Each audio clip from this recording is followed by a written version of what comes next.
Soon we start hearing about several sexual scandals all over the place, and that even the religious groups are not exempt of responsibility on it.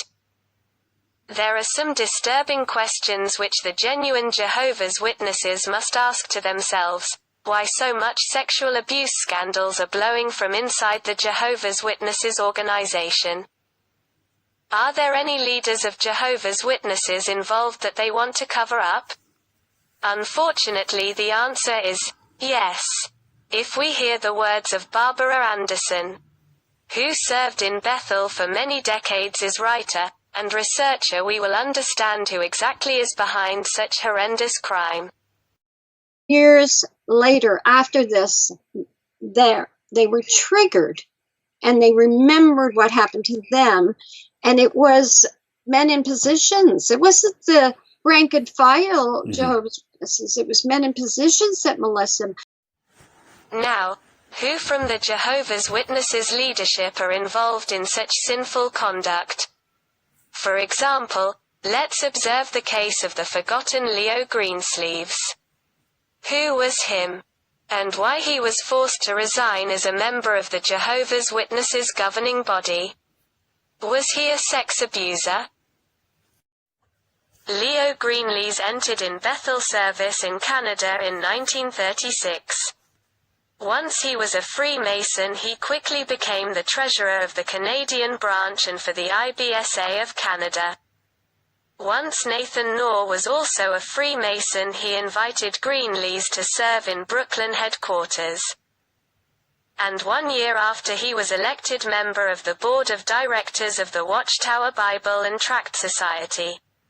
When the governing body was formed in the 70s, he became automatically a member, and was eventually used to speak in Gilead graduations, international conventions and zone visits. A Watchtower of 1982 mentioned him as being part of the teaching committee of the governing body. However, something was wrong with him. By the year 1984, Leo Greenlees was invited by the rest of the governing body to resign from his position for sexually molesting a small boy inside Brooklyn Bethel. Parents had reported it to the members of the governing body, who were forced to take action, even because it wasn't the first time he had molested a child. However, because Greenlees was a Freemason, he couldn't be disfellowshipped, nor any judicial hearing took place. But instead he was assigned as special pioneer to a congregation in downtown New Orleans, Louisiana. Leo Greenlees served briefly in that congregation as elder and special pioneer, until he stepped down and moved to California, where he died of a stroke in 1988. He is buried in Modesto, California. An interesting fact is that the boy who Greenlees had raped applied for Bethel service a few years later, but was rejected.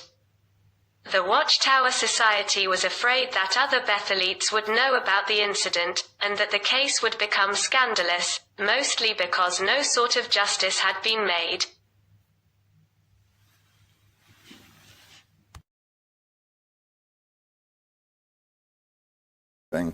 By telling you that my mother and father both spoke, wrote, and read fluently the Finnish language. Okay?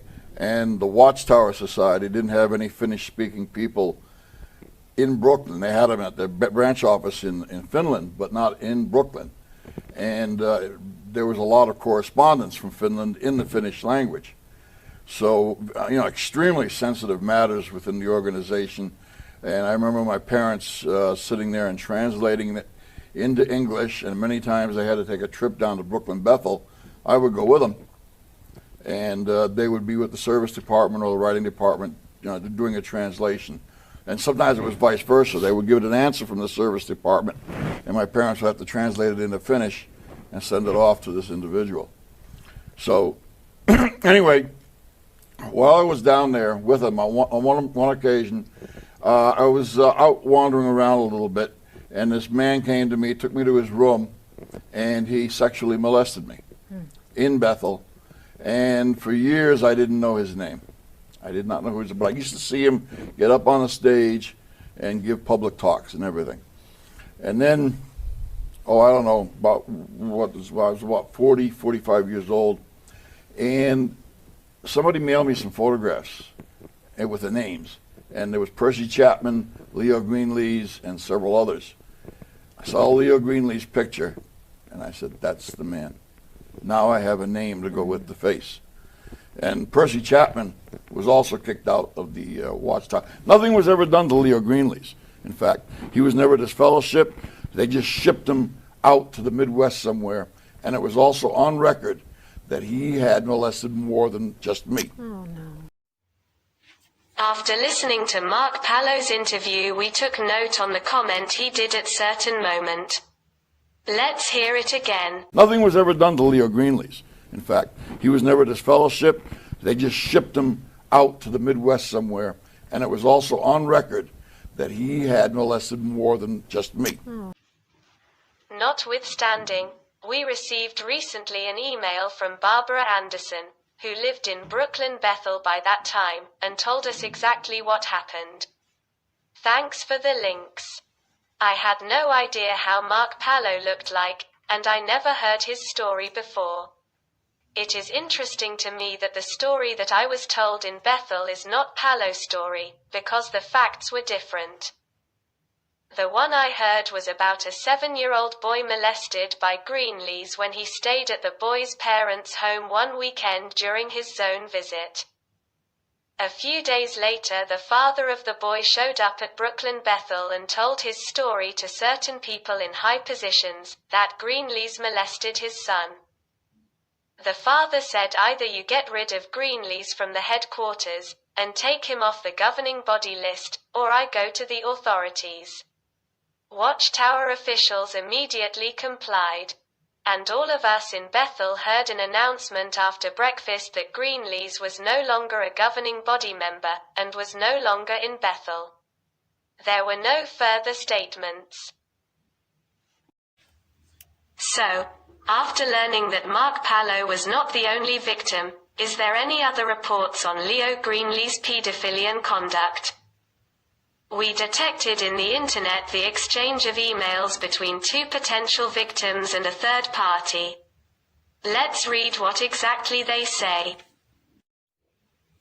For example, on Thursday the 25th of January 2001, a person named Paul Bonanno emailed someone named Alan the following statement. In the early 1980s, Leo Greenlees visited Malta with Brody, from the Canadian branch, on a zone visit. After his talk, Greenlees came at the back of the Kingdom Hall near the library where my brother and myself were, earlier in our teens. While talking to us, he started rubbing his hands on our back. Then he asked us to accompany him to his car, but my father happened to come. At that time for us it was a special privilege that a governing body member gave us that personal attention. Today we know why. Another internet user identified as Mike emailed to someone named Caesar, on Wednesday the 28th of December 1994. He wrote, "My dad and my brother used the same Jehovah's Witness accountant. He mentioned that Greenlees had an interest in his son, about 7 years old, and after leaving the room for a while he came back and found Greenlees' hand on his son's thigh. His son was wearing shorts. The witness freaked out, and to this day he believes that Greenlees is a child molester. Although he did not touch the child's genitals, he certainly acted improperly. Well, we know that to become a governing body member one has to be anointed, but in this case, would you think that any anointed man would behave like this? And the fact that he was a Freemason doesn't surprise us to learn that he never was disfellowshipped from Jehovah's Witnesses organization. But Greenlees' case was not unique. Please check the part 2 of this video in which we will discuss the life and crimes of another member of the governing body of Jehovah's Witnesses, who securely was also a child molester.